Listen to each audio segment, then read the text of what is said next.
This is Jonathan St. James, and you're listening to The Truth is Still Straight podcast.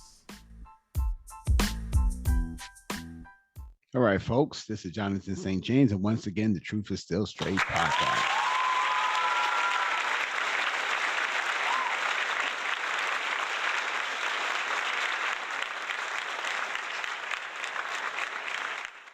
Okay, before I get started, let me put out my boo in the week straight off the bat. And my boo of the week once again goes to Dawn Lester, because she still hasn't listened. Hopefully, she catches up sometime soon, but she gets a boo. And escaping the boo this week, although I would love to find a reason to give her one, is Sister Millie from the West Coast. So no boo for Millie, but a boo for Dawn.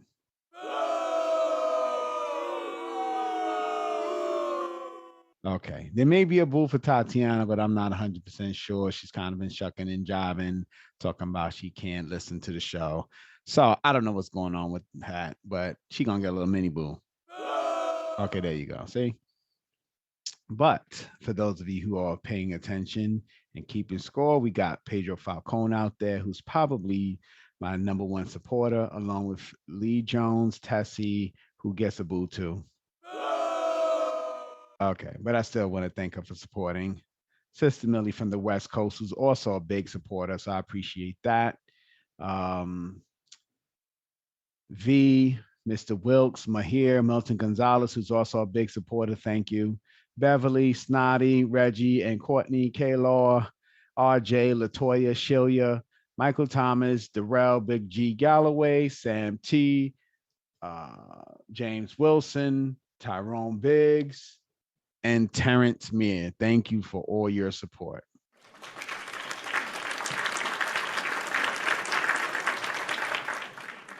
All right, folks. And then, of course, I appreciate all you who send comments and well wishes. The only people who want to send that are critical, please do so in a respectful manner. I appreciate anything you have to offer. Just like someone sent something the other day that I really appreciated the comment, but it was followed by something rude and insulting, and I'm not leaving that on my page. As again, you're welcome to offer whatever you feel like you can advise me to do to improve, or some facts that you feel like I need to have, whatever it is.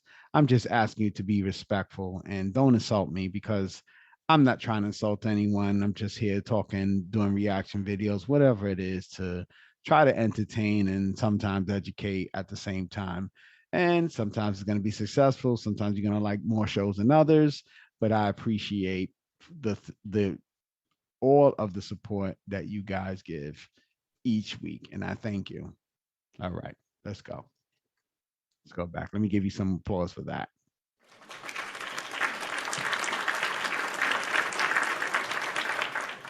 And for those of you who want to insult me, Come on, man. all right, folks. All right, so we're gonna get on to this reaction. This is gonna be from Kevin Samuels again, and that's gonna be a January 27th, 2021 video. Why can't my friends get a man like I did? I thought this was a very interesting topic, conversation rather. So I wanted to play it. So here we go. Gonna start the audio because let me make sure it's not mute. Okay, because here we go. Let's run this footage. I actually have a question because I feel as though I don't want to say I'm the woman that defies a lot of the odds that you're referencing, but I feel like I'm stuck between a rock and a hard place. I am 32 years old. What? I have What? 32 years old? one child. What? One child? I'm currently in a relationship. What? In a relationship? What? What is that? Okay, continue. And I'm plus size. Okay. And when I'm having conversations with some of my female friends, they say I'm the woman, as when they watch your videos, that defies the odds that you're referencing, because I'm in a relationship. And Okay, a little suspicious of this conversation. Why is she the woman and they not the woman? Let's hear further. But I'm a little suspicious of this conversation. They have those types that come on and They're just trying to win an argument, trying to win a debate and show out that they're the exception of the rule, and she may be. But why call in? I think it's important that people who are not the exception to the rules call in and really kind of get a little bit of direction themselves instead of you playing telephone and trying to tell your friends what somebody else said when they or interpret for them when they could say it themselves. But let's go. On the other hand, they want to know, I'm dating a man who has a blue collar job. He has his own business. Mm-hmm. And I am a working woman. I work in the finance industry. I was about to say. I'm also a homeowner. I have a lot that I bring to the table. So here's the problem. Again, women tend to judge men on how they see men, how men should see women. So again, she's talking about herself, judging herself how she would look at a man, how a man should look at her. Now, if you're a successful man, none of those things she really said makes her more appealing than any other woman, that she has her own home. And as a matter of fact, I always say it's a very difficult situation. If you're looking to get married, that you should have already bought your own home, because now what do you want your husband to do? You want your husband to move into where you live, or you're going to sell it, then find a place to live? What do you do with that money? So there's a whole lot of confrontations that you're faced with when you meet a man, and now you're talking about moving in the direction of getting married. And now you have to go through all these things. And that was the whole thing about previously in life, when women stayed home, they found a man, they got married, then they left their home, because the husband and wife sort of built these things together, versus like you come already made, and then there's nothing for the man to bring to you because you're already there. So that's what makes women generally less attractive to successful men, or men that are pushing towards something, because it's very difficult when you're dealing with a man, getting you to get on his program as opposed to him getting on your program. A lot of men don't like that. But let's continue. my female friends want to know why they can't be in a position like me. Mm-hmm. And I've also had men who are single that say they won't date a woman like me because I bring too much to the table. I don't make them feel like they would necessarily say that they are needed in a relationship, but I don't know how to have a conversation with acquaintances, colleagues that are single. Let's start with the basic stuff. That's interesting that she said she didn't know how to have a conversation with these women, yet she claims she brings all these things to the table. So you bring everything to the table except advice. So I'm a little suspicious. I'm going to be honest. I'm a little suspicious with this conversation she's having with Kevin, because it seems a little disingenuous. It just sounds like she's really here to talk about herself, but she's using her friends for clout and talking about their deficiencies to make herself look better for the conversation with Kevin. I don't think this is so much about her friends, but more about herself and what she's doing. Like, look at me, I'm the exception to the rule. So here I am, front and center, and pay attention to me. Are they attractive? I would say that they are attractive. Oh, hell! I mean, okay, let's refine it. Are they 8s, 9s, and 10s in the face? No. Then 9s and 10s, no. Some 8s, yes. And I have a different scale than most sisters use. I put Beyonce at 8, Kelly Rowland at 9. Right. Okay. So, familiar. And you said you're a plus size model. Are they in your area? I'm not a model. I'm just a plus size woman. Plus size. I mean, plus size, not plus size. Are they in shape? Are they fit? Fit? No, Nope. but they have a shape. I'm saying Everybody has a shape, big, little. Everybody has a shape. Overweight, underweight. It's all a shape. we're in the South, so let me start by saying that. So women who are more voluptuous like myself, or have more of a curvy physique like myself, are more attractive, versus if you go somewhere else, then now we're starting to get out. Now I'm from the Midwest and I live in the South. We call this stuff voluptuous, and these are nice words. Overweight. And I'm not going to go pejorative, but this is part of the problem, because men say they won't date for several reasons. okay. And for several reasons. Most men don't want women to weigh more than they do. Right. And I want to say what she's trying to say there. And there is an element of that in the South. I've seen it, and I've talked to women back in the day that lived in the South that weren't particularly overweight. And they said they couldn't find men. Men prefer the overweight women. Now, here's the thing: there's certain kind of men that like the big women, and they're usually Beta. and usually don't have their life together. They're usually not extremely successful. They may depend on the income of that woman. So they know they can get with the big woman and they can kind of move right in there and kind of live off of what she's already built. As long as he's not rocking the boat and making her unhappy, he can sort of glide by in that situation. And as long as he's a productive member of her society, he tends to live to see another day in that relationship. But if you're talking about somebody that's clocking dollars, very seldom you have somebody that's extremely successful that's looking for the voluptuous woman. But usually when they mean voluptuous, it's not voluptuous at all. I mean, you know what I mean by that. It's not like this voluptuous. Is more like a this, if you know what I mean. But let's continue. We don't care where it fell.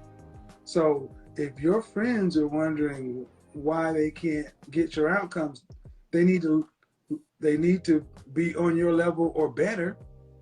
Are they there? On my level, yes. Okay. You'll say, okay, they're on your level as far as aesthetic. Nah, baby. Yes. Okay. Then we move on. Do they have children? Yes. More than one? Yes. I'm the only one of my friends that has one child. Most of the other ones has more? Bruh. Yes. Okay. So they are on your level aesthetically, but they got more kids. Mm-hmm. Does that increase their overall value or decrease it? It would decrease, I'm assuming. What do you think? I would assume how I look at it is if you got multiple baby daddies, that's going to decrease. If you were previously married and you have twins, I would look at you as being on the same level as myself. That's really kind of a distinction, not a difference in this case. But if we're talking about multiple children, if I wanted to take you out to dinner and your kid comes with us, that's one plate. Got two kids, that's two plates. Everything else is double. It's a decrease. That's fair. So you're already stacking up the fact that if you're, and I'm just going to assume that what you're saying, they're 8s or better. Well, wait, let me back up. You said they're not 9s and 10s, we're at least 8. Yes. Are there any that are not 8s? I mean, that are under? Yes. What percentage of a woman are under 8?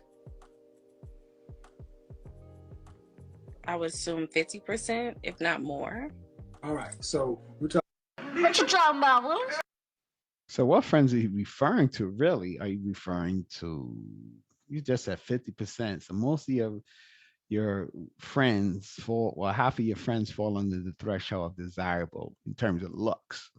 And then the other half in your range voluptuous, let me use your words, but they still can't find a man because they have more kids than you. Talking about women that are not as attractive, more kids, and wondering why they can't beat the odds. Mm-hmm. The numbers tell the story. Yeah, I agree. Okay. But I guess in my thinking, my question is, if you have multiple children, you've had multiple opportunities to be in a relationship. And for whatever reason, a man finds her attractive enough to be in a relationship. I don't have any colleagues that just have kids out of one night stands.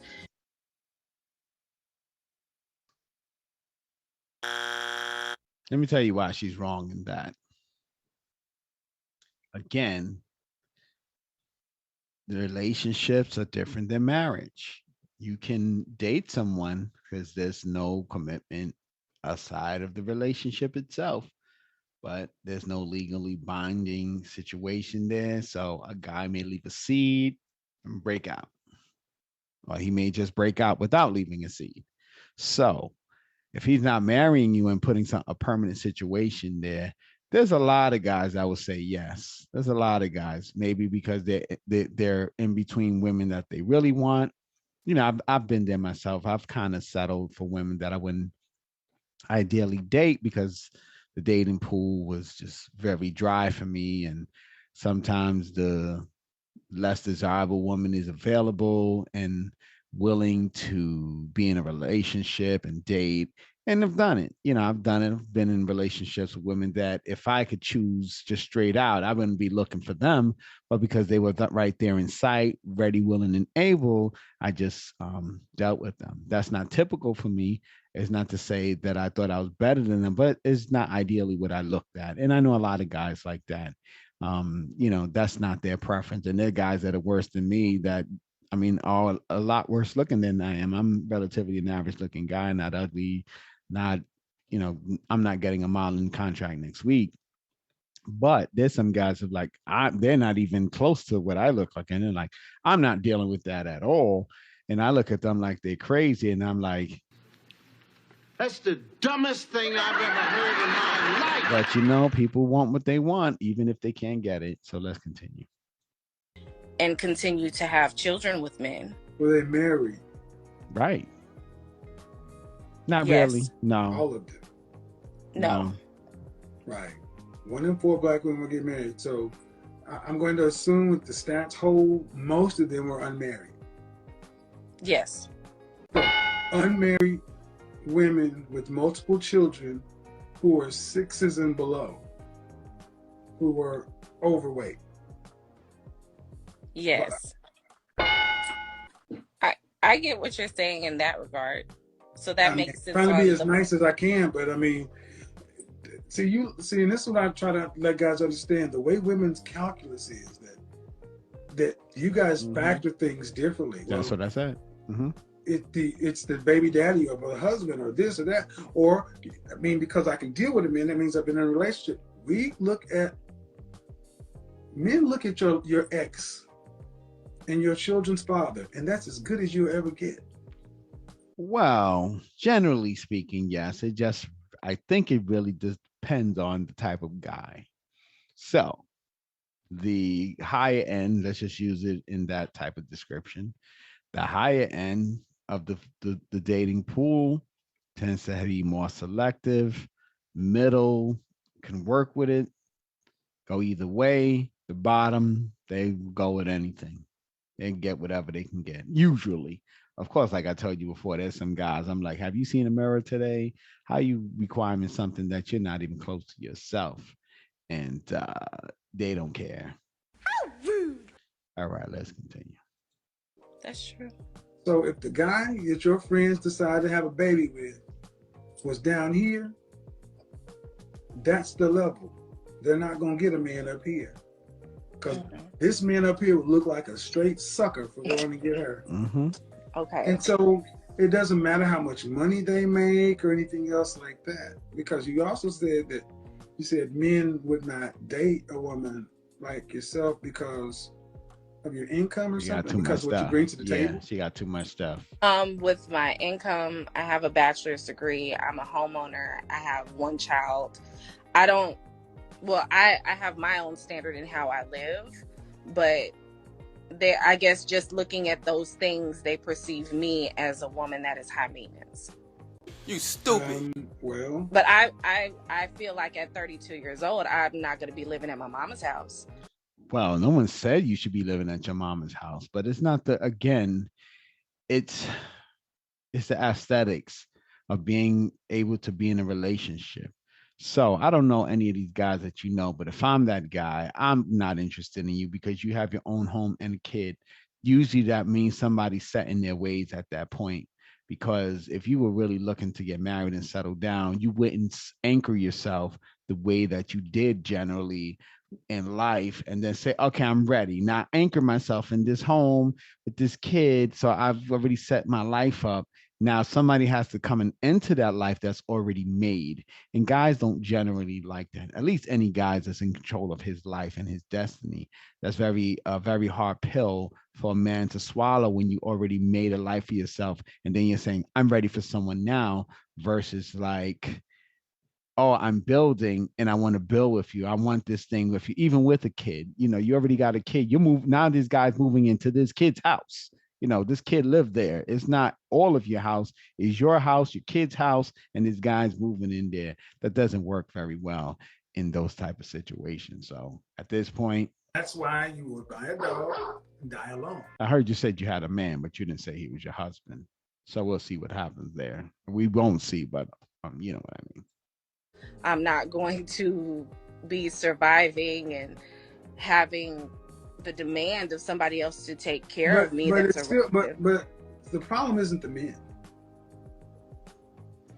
The problem is not going to be the men. See, let me flip it.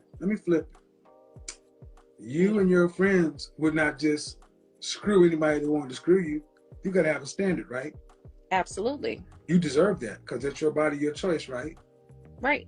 And the world would be crazy to try to tell you, ladies, that you just screw every man that wanted to screw you because it's the right thing to do because they deserve to have a shot, right? Mm-hmm. Absolutely. Then we're going to flip the same thing. The men can't be wrong when they say, this is what I want this is the standard I have for a woman I want to marry. I don't want her to have somebody else's child. I don't want her to be a certain weight, a certain look. I don't want her to have a certain kind of attitude. And just like no one can tell women that you should have to have sex with the kind of men that you don't find meet up to your standard, you can't tell men that they should wife women that don't meet up to theirs. Mm-hmm. Regardless as to we want to say was because I have a house or a bachelor's, that's a modern talking point to make more women sleep better at night. Yeah, I that agree. ain't why men really don't do it. It's because if you had the same women with the same kind of stuff you talk about, if they were fit, feminine, friendly, cooperative, and submissive, those would be gone just like that. Yep. Okay. That's true. I'm just saying. So, I never looked at it from that perspective, but I would agree with that. But see, the thing and important and what I'm fit, feminine, and friendly, that makes you more desirable. You know, when somebody looks at you and you're pleasing, a woman that's generally looks better than the average woman is a lot more tolerable. Even if the guy would generally not want a woman in that situation, he'll definitely work towards making the exception there when it's someone that he's overly attracted to versus someone he's somewhat attracted to and trying to see what's going on over there. Not really trying to see what's going on there, but if you're available and he can't find better, he'll look at you. I mean, guys are practical like that. They'll look at whatever's in front of them. They won't generally be like, oh, nah. No. Usually they'll take a look at you and they'll determine how far they want to go with you based on what they saw when they met you. Oh, let's go. trying to get ladies to understand is oftentimes you don't look at it from a man's perspective. Never. You always look at it from a woman's perspective, and that's typically filtering your logic through your emotions, and then giving women the benefit of the doubt, instead of holding women strictly accountable. I agree with that. As if you would do to a man. You would hold a man strictly accountable before you gave him the benefit of the doubt. Women would. I agree with that. So when women say, girl, watch this channel and you beat the odds, well,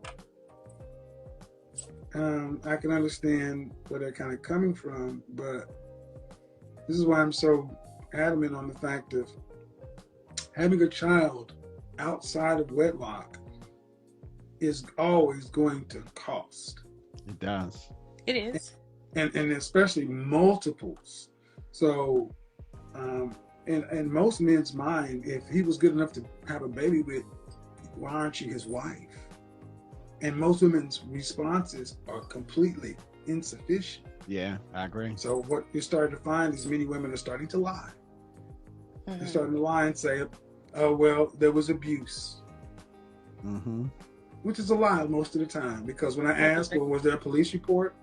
No. Was it mutual combat? You go back on my channel, and there have been maybe 2 women who've actually filed police reports in the last 3 years that I've talked to who claim violence. Mm-hmm. I would agree with that. Who? But I have them every week claiming abuse. Yeah. Well, with my daughter's father and I had my daughter when I was 21. And we were coming into adulthood, partying, so on and so forth. And it just didn't work out. I think it's just because I was more groomed to be a mother and motherly, so on and so forth. And you're 21, you want to live your best years. And that was ultimately the reason why we ended our relationship. It did not go bad. There was no abuse. I would never say Well, you don't strike anything me. negative or You bad don't about strike it. me as a woman that has a lot of attitude, and you haven't been, loud, talkative, argumentative, or difficult to go on with. And unfortunately, if you watch my show, that's typically not how a lot of women get, especially when I start saying some things that they don't like. Relationships fail. They do. And Absolutely. mistakes happen. But we as a community would do better if we married earlier. Not early marriage, but married earlier. Number one. Number two, if women made it a requirement before they had a child that they were somebody's legal wife. I agree. Because that makes it easier for, even if it does fail, for somebody else to come along and say, But did you have anything else that you want to add into that? But I wanted to stop. I don't know how more there is left in this video, but there was a flag that she put up there. I mean, don't you have a bag? So she says something that I thought was very interesting. So let's do some math here. So currently her daughter, I think she said her daughter, is about 11 years old now at the time of this airing, which was last year, January. And she says she had a child at 21. She's 32, I think she said. Right? 32. So that makes her child about 11, now going on 12. Then she said that she got with the guy, they were young, but he wanted to be out in the street. But here's the thing that she said I thought was interesting. She basically said that she was the one looking to be in the home, but like Kevin said, and I'm surprised he sort of let her get away with that, said why didn't she require marriage if you wanted to be a mother? So in some ways you wanted to be young too, because you were willing to get pregnant without being married, but she sort of kind of put it on the guy and said, well, no abuse went and this and that, but you said he wanted to be out there in them streets. And that's a disparage there. It's a slight one, but she's disparaging the guy and didn't quite disparage herself, because here's the thing. You claim that you were all wanting to be this mother, but he wasn't ready to have that kind of lifestyle, so it didn't work out between you two. But never did you say you both have faults. You kind of just put it on him, talking about what he was doing. But if that was the case, if he wasn't ready to be a father, then he wasn't ready to be a husband, then he shouldn't have became a father.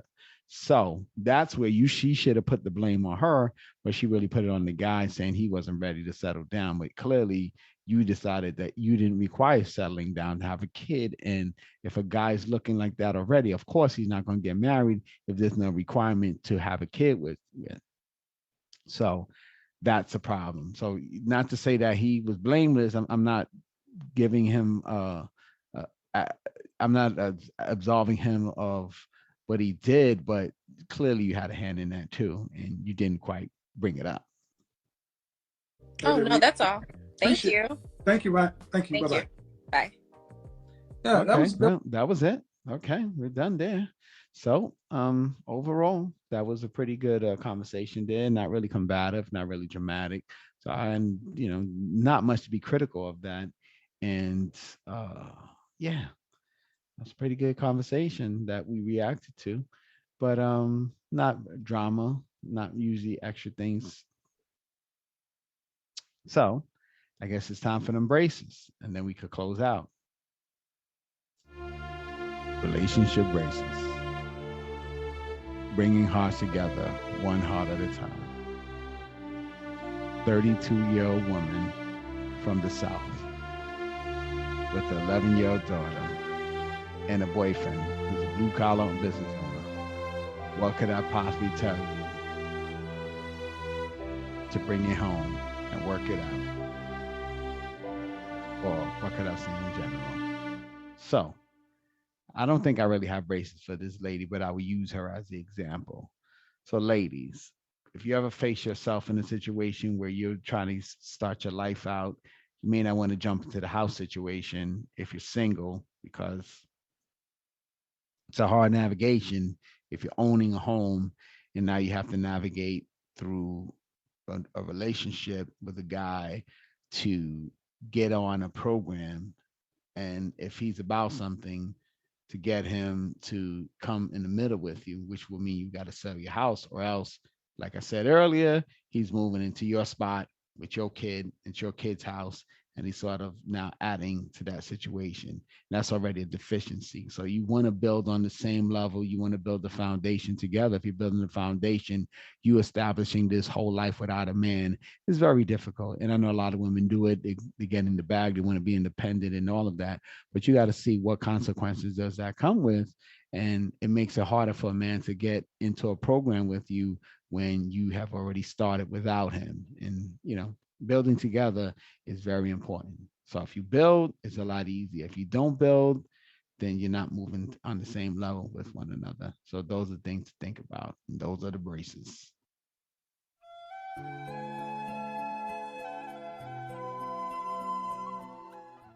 All right, folks. So try to make sure this is short and sweet.